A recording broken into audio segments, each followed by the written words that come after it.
this is Staff CA 360. நாம இன்னைக்கு June 17 உடைய கரண்ட் அஃபேர்ஸ் பார்த்துடலாம்.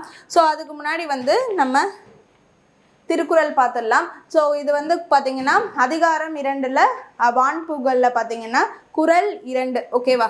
ஸோ துப்பார்க்கு துப்பாய துப்பாக்கி துப்பார்க்கு துப்பாய தூவும் மலை அப்படின்னு சொல்லக்கூடியது.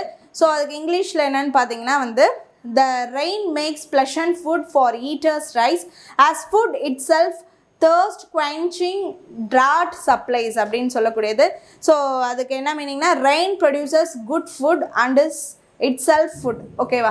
ஸோ இதுக்கு என்ன மீனிங் அப்படின்னு சொல்லிட்டு பார்த்தீங்கன்னா வந்துட்டு மழை பொழிகிறதுனால தான் பார்த்தீங்கன்னா நம்மளுக்கு வந்து உணவு தானியங்கள் அப்படிங்கிறது வந்து உற்பத்தி ஆகுது, அதை நம்ம பயன்படுறோம் ஓகேவா, அதை வந்து நம்ம சாப்பிட்றோம் ஓகேவா. அதே மாதிரி பார்த்திங்கன்னா அந்த மழையினால் இந்த உணவு வந்து எப்படி வந்து ப்ரொடியூஸ் ஆகுதோ அதே மாதிரி மழையும் வந்து ஒரு நீராக நம்மளுடைய தாகத்தை தணிக்கிற மாதிரி நம்மளோட பசி அடக்கிற மாதிரி வந்துட்டு அதுவும் வந்துட்டு ஒரு சிறப்பாக அதுவும் ஒரு உணவாக மாறி நம்மளுக்கு கிடைக்குது. ஸோ அதனால் இவ்வளவு சிறப்பு மிக்கது தான் இந்த மலை அப்படின்னு இந்த குறள் மூலயமா திருவள்ளுவர் நம்மளுக்கு சொல்கிறார். ஸோ இன்னைக்கான ஃபர்ஸ்ட் கரண்ட் அஃபேர்ஸ் நம்ம பார்த்துடலாம். ஃபர்ஸ்ட் கரண்ட் அஃபேர்ஸ் என்னன்னு பார்த்தீங்கன்னா, according to the Tamil Nadu Fiscal White Paper 2026, what was the state's total outstanding debt? ஓகேவா.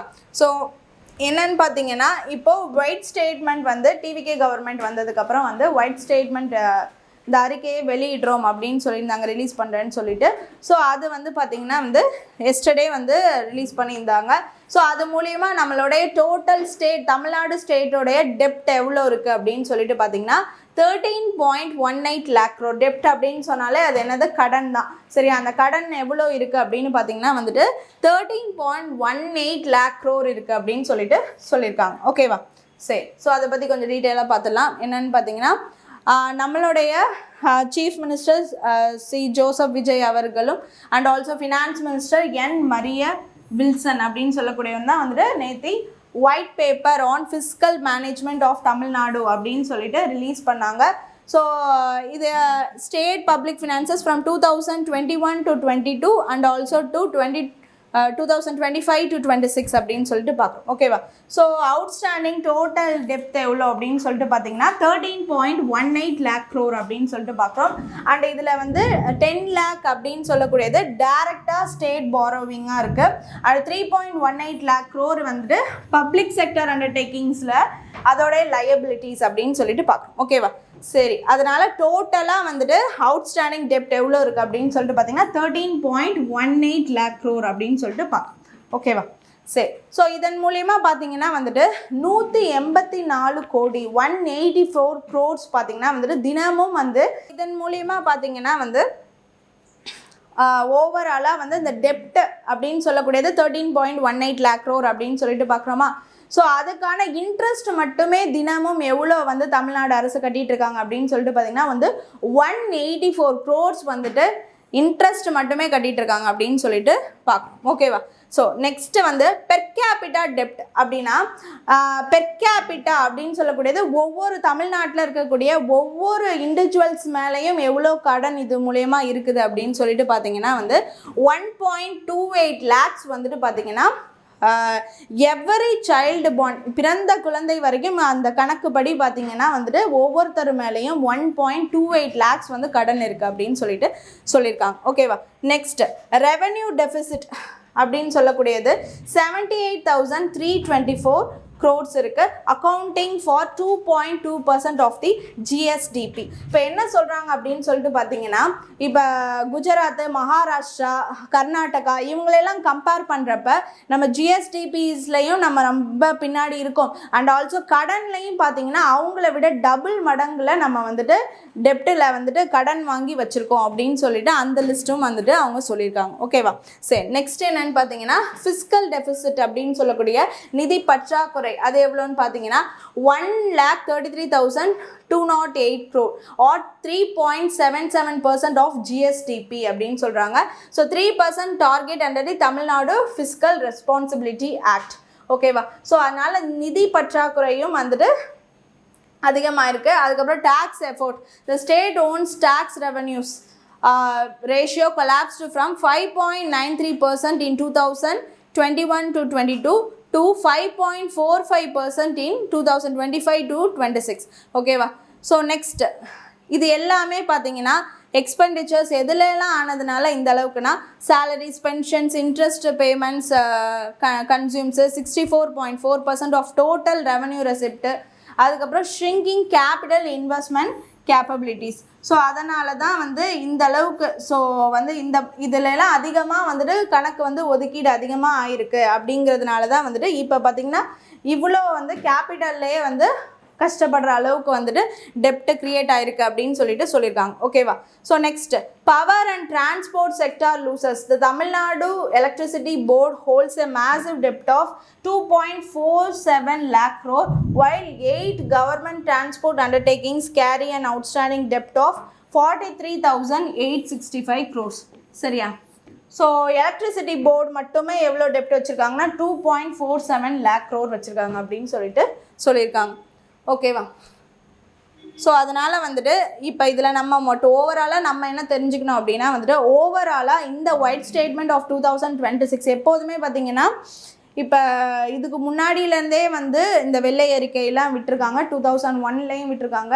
ஸோ அதுக்கு அடுத்த நெக்ஸ்ட்டு ஜெயலலிதா அவர்கள் வந்தப்பையும் அப்பையும் வெள்ளை அறிக்கை விட்டாங்க. இப்போ பழனிவேல் தியாகராஜன் அவர்கள் வந்து ஃபினான்ஸ் மினிஸ்டராக வந்தப்போ டிஎம்கே கவர்மெண்ட்டும் விட்டுருக்காங்க. இந்த மாதிரி எல்லா கவர்மெண்ட்டுமே பார்ட்டிஸ் வந்து ஒவ்வொரு டைமும் வந்து பீரியட் மாற அவங்க வந்து விடுறது தான். ஸோ புதுசாக இவங்க ஒன்றும் பண்ணலை.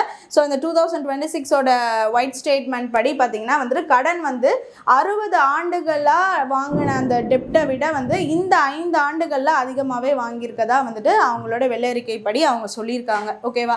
ஸோ இதெல்லாம் வந்துட்டு அவங்க ஒரு 8 நம்பர்ஸ் கொடுத்து அது மூலிமா இதெல்லாம் சரி பண்ணால் இதை வந்து சரி இந்த டிபார்ட்மெண்ட்ஸில் இந்த இதில் எல்லாம் ஒதுக்கீடுலாம் சரி பண்ணால் அண்ட் ஆல்சோ வந்து கரப்ஷன் இல்லாமல் கரப்ஷன் ஃப்ரீயாக செயல்பட்டாலே வந்துட்டு இந்த அளவுக்கு கடன் இல்லாமல் அது எல்லாத்தையும் சரி பண்ணிடலாம்னு சொல்லியிருக்காங்க.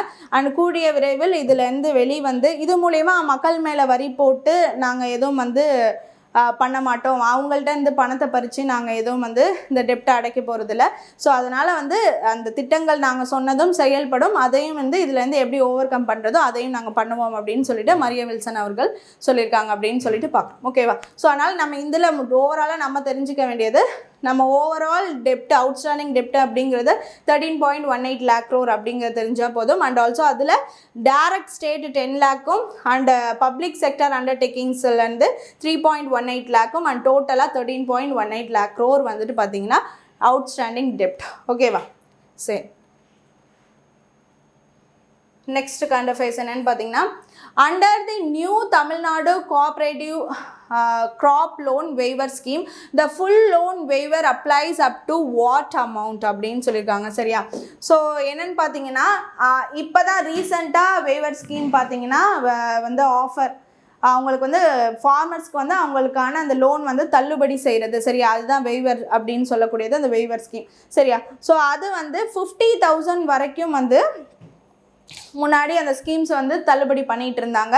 பட் இப்போ என்னென்னா திரும்பியும் பார்த்தீங்கன்னா சில டிஸ்கஷன்ஸ்லாம் வந்துட்டு அவங்க டிபார்ட்மெண்ட்குள்ளே போயிருக்கு. அதுக்கப்புறம் வந்து சில பேர் அவங்களுடைய கோரிக்கையும் வச்சுருக்காங்க. ஸோ அதுக்கு ஆஃப்டர் பார்த்தீங்கன்னா இப்போ திரும்ப ஒரு டிஸ்கஷனுக்கு அப்புறம் வந்து நம்மளுடைய சீஃப் மினிஸ்டர் வந்து அப் டு 75,000 வந்துட்டு loan from the cooperative banks எந்த ஃபார்மேட்ஸ்லாம் வாங்கியிருக்காங்களோ அவங்களுக்கு பார்த்தீங்கன்னா வந்துட்டு இந்த வேவர் ஸ்கீம் அப்ளை ஆகும் அப்படின்னு சொல்லிட்டு இப்போ கொண்டு வந்திருக்காங்க. சரியா? So full waiver for cooperative crop loans up to 75,000 applies to all farmers, மார்ஜினலாக இருந்தாலும் சரி, ஸ்மாலாக இருந்தாலும் லார்ஜாக இருந்தாலும் சரி அப்படின்னு சொல்லியிருக்காங்க. சரி, அந்த மார்ஜினல் ஸ்மால் லார்ஜ்னா சிறு குறு பெரிய விவசாயிகள் யாராக இருந்தாலும் 75,000 வரைக்கும் அவங்களுக்கு கோஆப்ரேட்டிவ் பேங்க்ஸ்லேருந்து லோன் வாங்கியிருந்தாங்கன்னா அந்த விவசாய கடன் அப்படிங்கிறது தள்ளுபடி செய்யப்படும் அப்படின்னு சொல்லியிருக்காங்க. ஸோ பிட்வீன் 1 May 2025லேருந்து 28 February 2026 வரைக்கும் யாரெல்லாம் வாங்கியிருக்காங்களோ அவங்களுக்கான கடன் தள்ளுபடி செய்யப்படும். அப்போ இப்போ ஃபஸ்ட்டு செட்டை ஆரம்பிச்சிட்டாங்களே அவங்களுக்கான தள்ளுபடி வந்து 50,000 வரைக்கும் பண்ணிகிட்டு இருக்காங்க. இப்போ 75,000 திரும்ப சொல்லியிருக்காங்கன்னா அவங்களுக்கானதையும் திரும்ப வந்து சரி பார்த்து அவங்களுக்கும் அந்த தள்ளுபடியை செய்வாங்க. ஓகேவா? So next partial waiver limit அப்படின்னு சொல்லிட்டு பார்த்தீங்கன்னா எக்ஸீடிங் to 75,000 சரியா. ஸோ இப்போ 75,000 வரைக்கும் தள்ளுபடி செய்கிறாங்க. 75,000க்கு மேலே வந்து போகிறவங்களுக்கு 35,000 is deducted from the outstanding balance சரியா. ஸோ அதனால் 75 வரைக்கும் முழு தள்ளுபடி, 75,000க்கு மேலே போகிறவங்களுக்கு வந்துட்டு ஃப்ளாட் ரிலீஃப் ஆஃப் 35,000 அப்படின்னு சொல்லிட்டு பார்க்கணும். Okay, so next beneficiaries. The expanded scheme covers 14.43 lakh farmers statewide, costing the state exchequer nearly 5,932 crores.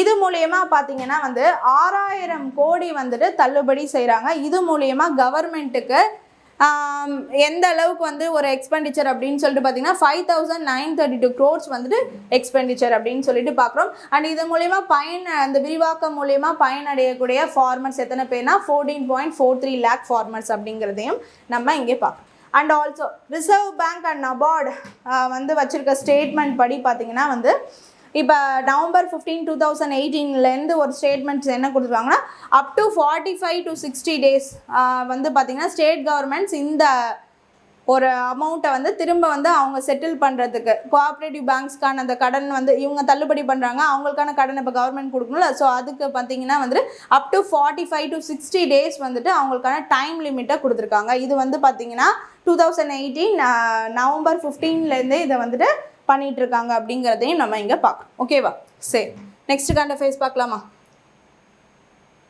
Which organization warned that the El Nino phenomenon is intensifying during the current southwest monsoon season? So வந்து so இதை யார் வந்து predict பண்ணி சொல்லியிருக்காங்க அப்படின்னு பார்த்தீங்கன்னா India மெட்ரியாலஜிக்கல் department IMD சொல்லியிருக்காங்க அப்படின்னு சொல்லிட்டு பார்க்குறோம். ஸோ எல் நீனோ அப்படின்னு சொல்லக்கூடியது இட்ஸ் அ கிளைமேட் சேஞ்ச், ஓவராக வந்துட்டு ஹீட் வந்து அதிகமாகிறது அப்படின்னு சொல்லிட்டு பார்க்குறோம். ஸோ கடல் இருக்குது, கடல் தண்ணியோட மேற்பரப்புலேருந்து நார்மலாக இருக்கக்கூடிய அந்த வாட்டர் டெம்பரேச்சர் விட பார்த்திங்கன்னா ரொம்ப வார்மராக ரொம்ப ஹையராக வருது. இது மூலயமா பார்த்திங்கன்னா வந்து பருவமழைகள் அப்படின்னு சொல்லக்கூடிய அந்த மான்சூன் ரெயின்ஸ்லாம் வந்துட்டு அடிப்படும், மழை அதிகமாக காணப்படாது. அதனால் பார்த்திங்கன்னா நிறைய டெம்பரேச்சர் வந்துட்டு அதிகமாகி இது மூலயமா வந்து மழையே வராமல் ரொம்ப வந்து வறட்சி ட்ராட் அப்படின்னு சொல்லக்கூடியது எங்கே பார்த்தாலும் வந்துட்டு நிலவக்கூடியது அந்த எல் நீனோ கிளைமேட் ஃபினாமினன் அப்படின்னு சொல்லக்கூடியது சரியா. ஸோ எங்கே இது ஆக்சுவலாக வருதுன்னா இந்த central and eastern equatorial Pacific ஓஷனில் தான் வந்துட்டு இது ஃபஸ்ட்டு வரும். ஸோ அண்ட் தென் வந்து strengthen during the current southwest monsoon seasonல strengthen ஆகும் அப்படின்னு சொல்லியிருக்காங்க. அண்ட் இது பார்த்தீங்கன்னா வந்து 2027 வரைக்கும் கண்டிப்பாக இந்த நிலை வந்து எக்ஸ்டெண்ட் ஆகும் அப்படின்னு, இந்த வெதர் கண்டிஷன் வந்து எக்ஸ்டெண்ட் ஆகும் அப்படின்னு சொல்லியிருக்காங்க. அப்போ வந்து ரொம்ப ஹீட் ஆகிடும், ரொம்ப வந்து வறட்சி ஆகிடும். ஸோ இந்த மாதிரி கண்டிஷனை வந்து எல் நீனோன்னு சொல்லுவோம். ஸோ இது இல்லாமல் சரியாகி வரதை வந்து என்ன சொல்லுவோம் லால் நீனோ அப்படின்னு சொல்லிட்டு திரும்ப நார்மல் டெம்பரேச்சர்ஸ்க்கு வரதை வந்து லால் நீனோ அப்படின்னு சொல்லிட்டு சொல்லுவோம். ஓகேவா, ஸோ அந்த லால் நீலோ அப்படின்னு சொல்லக்கூடியது வந்துட்டு சன் ஆஃப் தி ஜீசஸ் அப்படின்னு சொல்லிட்டு சொல்லுவாங்க. ஓகேவா, ஸோ அதுதான் வந்துட்டு இது. ஸோ இப்போ என்னென்னா வந்து இதை வந்து ப்ரெடிக்ட் பண்ணி சொல்லியிருக்கிறது இந்தியா மெட்ரோலஜிக்கல் டிபார்ட்மெண்ட். ஸோ வந்து அப் டு 2027 வரைக்கும் எக்ஸ்டெண்ட் ஆகும் அப்படின்னு சொல்லியிருக்காங்க. So intensifying in the central and eastern equatorial Pacific ஓஷனில் தான் வந்துட்டு இது கிரியேட் ஆகும் and strengthen during the south west monsoon season அப்படின்னு சொல்லிட்டு பார்க்கலாம். ஓகே, சரி next. How many new electricity substations will be established by the Tamil Nadu government?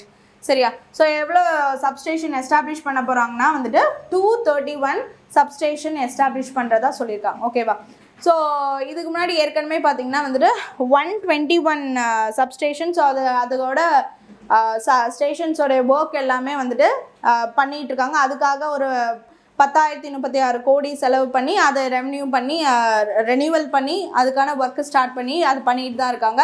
And also இது இப்போ என்ன சொல்லியிருக்காங்க அப்படின்னு சொல்லிட்டு பார்த்தீங்கன்னா இந்த 231 new substation and a cost of 15,032 crore to improve electricity distribution.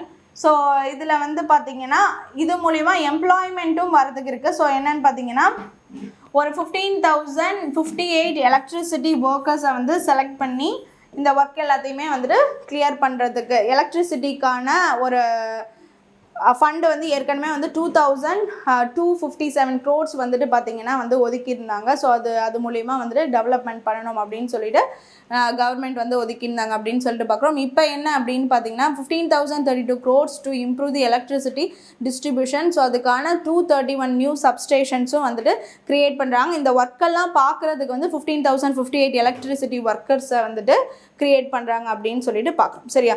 So அதுவும் இல்லாமல் பார்த்தீங்கன்னா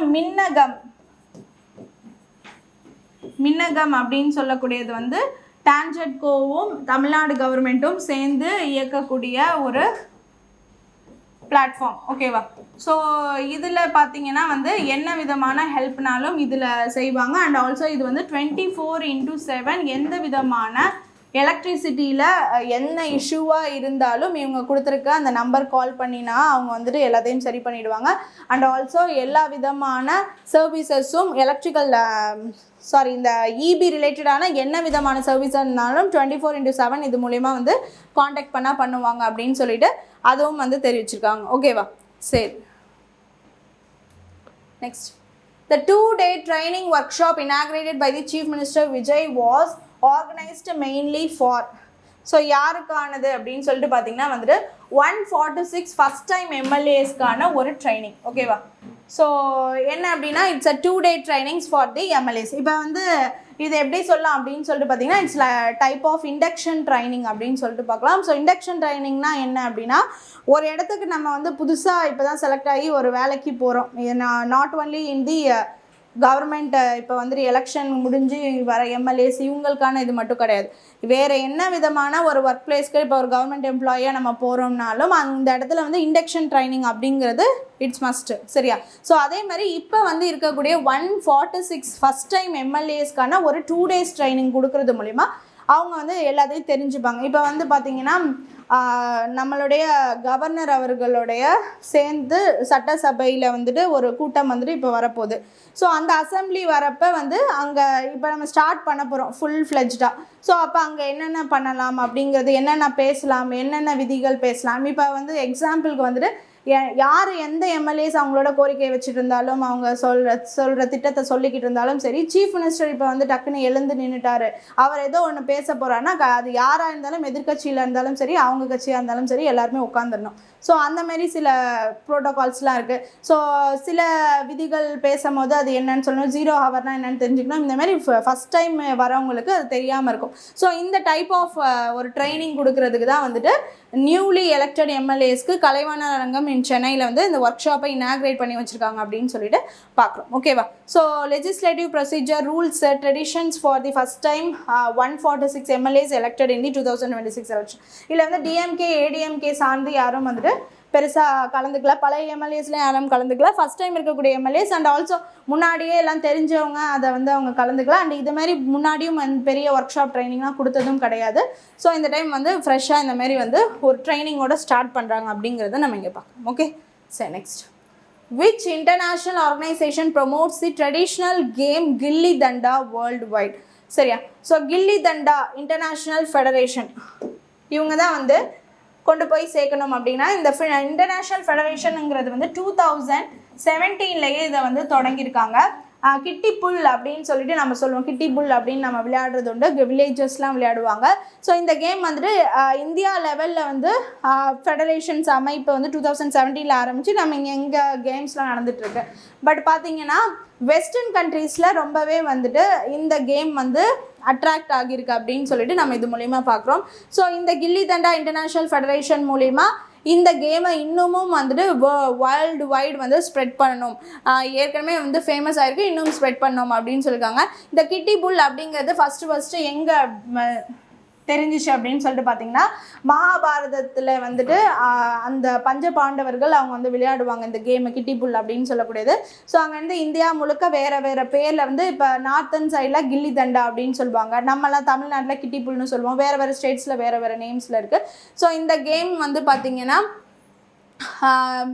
இது மூலயமா ஃபேமஸ் ஆனிச்சு. அண்ட் ஆல்சோ புத்தாவுடைய பிசி லிட்ரேச்சர் அப்படின்னு சொல்லக்கூடியதுலாம் 2500 ஓல்டுலேயே வந்து இந்த கேம் பற்றி எழுதியிருக்காங்க. அந்த அளவுக்கு அது பழமையான கேமாக இருக்குது. சரியா? ஸோ இந்த கேமை இப்போ எதுக்கு இங்கே பார்க்குறோம் அப்படின்னா வெஸ்டர்ன் கண்ட்ரீஸில் வேர்ல்டு வைடு இது வந்து ஃபேமஸ் ஆகிட்டுருக்கு. சீக்கிரமாக இதோட ஃபெடரேஷன் மூலிமா இது வந்து பார்த்திங்கன்னா இதுக்கான ஒரு ஜெர்சி, இந்த கேமுக்கான ஒரு ரூல்ஸு, இந்த கேமுக்கான ஒரு செட்டப்போட இது இன்னமும் வந்துட்டு எல்லா கேம்ஸ்லேயும் வேர்ல்டு வைட் இது வந்து இந்த கேம்ஸை வந்து ப்ரொமோட் பண்ணி இதை வந்து எல்லோரும் கலந்துக்கிற அளவில் வந்து கொண்டு வர போகிறாங்க அப்படிங்கிறத சொல்லியிருக்காங்க. ஓகேவா? ஸோ இது வந்து பார்த்திங்கன்னா USA அண்ட் UKல பிவி டிப்கேட் அப்படின்னு சொல்லுவாங்க, இட்டாலியில் லிப்பா அப்படின்னு சொல்கிறாங்க, ஸ்பெயினில் பில்லார்டா அப்படின்னு சொல்கிறாங்க, போலாண்டில் கிளிப்பா அப்படின்னு சொல்கிறாங்க, மலேசியாவில் கோண்டா கோண்டி அப்படின்னு சொல்கிறாங்க. சரியா? ஸோ இது எல்லாமே வந்துட்டு வேறு வேறு கண்ட்ரீஸில் வேறு வேறு நேம்ஸில் சொல்லிட்டு இருக்காங்க. So Gilli Danda international federation அப்படின்னு சொல்லப்பட்டு 2017 ஸ்டார்ட் பண்ணியிருக்காங்க. இது மூலியமாக தான் இதை வேர்ல்டு வைட் கொண்டு போகிறாங்க, அதுக்கான பிளானை பண்ணிகிட்டு இருக்காங்க அப்படிங்கிறதையும் சொல்லியிருக்காங்க. ஓகே, சரி next. The primary purpose of face recognition technology FRT in voting is to. So எதற்காக அப்படின்னு சொல்லிட்டு பார்த்தீங்கன்னா ensure one person one vote through biometric verification. So எதுக்காக இந்த ஃபேஸ் ரெகக்னேஷன் டெக்னாலஜி யூஸ் பண்ணணும் அப்படின்னு நினைக்கிறாங்க அப்படின்னு பார்த்தீங்கன்னா இந்த கள்ள ஓட்டு அப்படின்னு சொல்லக்கூடிய அந்த ஓட்டெல்லாம் வந்து தவிர்க்கலாம். இந்த ஃபேஸ் ரெகக்னேஷன் மூலிமா இவங்க தான் ஓட்டு போடுறாங்களான்னு அவங்களோட அந்த வெரிஃபிகேஷன் டாக்குமெண்ட் மூலிமா நம்மளுடைய இதை குறித்து நம்மளுடைய ஃபேஸை வந்துட்டு ரெகக்னைஸ் பண்ணி ஏஐ மூலிமா ரொம்பவும் வந்துட்டு வேகமாக வந்து ரெகக்னைஸ் பண்ணி கண்டுபிடிச்சி அதுக்கப்புறம் ஓட்டு போடுற மாதிரி ஒரு சிஸ்டத்தை கொண்டு வரலாம் அப்படின்னு சொல்லிட்டு தான் இதை கொண்டு வந்திருக்காங்க. ஆட்டோமேட்டட் பயோமெட்ரிக் ஐடென்டிட்டி வெரிஃபிகேஷன் அப்படின்னு சொல்லிட்டு. சரியா? ஸோ இப்போ மேனுவலாக ஃபோட்டோ ஐடி செக்ஸு இதெல்லாம் போலிங் ஸ்டேஷனில் பண்ணுறதை தாண்டி இது வந்து டிஜிட்டலி பார்த்திங்கன்னா வந்து ஏஐ மூலிமா வந்துட்டு சீக்கிரமாக பார்த்து பண்ணிடலாம் அப்படின்னு சொல்லிட்டு கொண்டு வரதா பிளானிங் இஸ் கோயிங் ஆன். சரியா? பட் இந்த இது மூலிமா பார்த்திங்கன்னா ஓட்டர்ஸோடைய டேட்டா பேஸ் அப்படிங்கிறது வந்துட்டு இன்ஃபர்மேஷன் அப்படிங்கிறது வந்துட்டு எங்கேயாச்சும் வந்து மிஸ்யூஸ் பண்ணப்படுமா அப்படின்னு சொல்லிட்டு பப்ளிக் கன்சர்ன் அப்படின்னு சொல்லிட்டு அதை யோசித்து இவங்க அதை கொண்டு வரத்துக்கு கொஞ்சமும் வந்து செட்பேக்கில் இருக்காங்க அப்படின்னு சொல்லிட்டு பார்க்குறோம். பட் அந்த ஃபேஸ் ரெகக்னேஷன் டெக்னாலஜியை யூஸ் பண்ணி இந்தமாரி வந்து ஓட்டிங்கில் ஒரு ஆட்டோமேட்டட் பயோமெட்ரிக் வெரிஃபிகேஷனை வந்துட்டு பண்ணணும் அப்படிங்கிறத வந்துட்டு டிஸ்கஷன் பண்ணிகிட்ருக்காங்க அப்படிங்கிறத நம்ம பார்க்கணும். என்ன டெக்னாலஜிங்கிறத மட்டும் நம்ம இப்போதைக்கு தெரிஞ்சுக்கலாம். ஓகேவா? சரி next. By what percentage did India's gold imports increase in May 2026 compared to the previous year? So previous year விட பார்த்தீங்கன்னா 34% வந்துட்டு கோல்டு இம்போர்ட்ஸ் அப்படிங்கிறது அதிகமாக இருக்குது. ஈவன் தோ இப்போ வந்து ட்ரேடை வந்துட்டு நிறையா இப்போ ஸ்ட்ரெய்ட் ஆஃப் ஹார்மோன்ஸ் இஷ்யூனால நிறைய ப்ராப்ளம்ஸ் இருந்தாலும் எல்லாம் போயிட்டு இருந்தாலும் இம்போர்ட் ஆஃப் கோல்டு அப்படிங்கிறது comparatively to the previous year இப்போ இந்தியா வந்து பார்த்திங்கன்னா திஸ் இயர் வந்து 34% வந்து இன்க்ரீஸாக பண்ணியிருக்காங்க அப்படின்னு சொல்லிட்டு பார்க்குறோம். சரியா? போன இயர் May 2026 விட இப்போ பார்த்தீங்கன்னா வந்து 34% இம்போர்ட் பண்ணியிருக்காங்க. So reaching a value of $3.41 billion அப்படின்னு சொல்லிட்டு பார்க்குறோம். சரியா? அண்ட் சில்வரோட இம்போர்ட்ஸ் அப்படின்னு சொல்லக்கூடியது எவ்வளோ அப்படின்னு பார்த்தீங்கன்னா அது வந்து டிக்ளைன் ஆகிருக்கு, அது வந்து கம்மியாகிருக்கு of over 86% during the same period, totalling only $75.5 million அப்படின்னு சொல்லிட்டு பார்க்கணும். ஓகேவா? சரி. ஸோ அப்போ வந்து comparatively to the previous year 34% increase in the import of gold in India by May 2026 அப்படிங்கிறத நம்ம தெரிஞ்சுட்டா போதும். ஓகே. ஸோ இம்பார்ட்டன்ட் டேஸ் பார்த்துடலாமா? ஸோ எனக்கான டே June 17 என்னென்னு பார்த்தீங்கன்னா world day to combat desertification and drought அப்படின்னு சொல்லிட்டு பார்க்குறோம். ஸோ தீம் வந்து range lands recognise respect and restore அப்படின்னு சொல்லிட்டு பார்க்கணும். சரியா? ஸோ என்னென்னா இட்ஸ் அவேர்னஸ் டே அப்படின்னு சொல்லிட்டு பார்க்குறோம். ஸோ ட்ராட் அப்படிங்கிறதுலாம் வந்து பஞ்சம், வறட்சி இதெல்லாம் வராமல் பார்த்துக்கணும், அதுக்கான என்ன ஒர்க் பண்ணமோ அதை நம்ம பண்ணோம். ஸோ அதுக்கான ஒரு அவேர்னஸ் டே தான் வந்துட்டு இந்த June 17 அப்படின்னு சொல்லக்கூடியது. ஓகே. ஸோ எனக்கான important days and current affairs எல்லாமே பார்த்தாச்சு. Hope you understand the video. Thank you.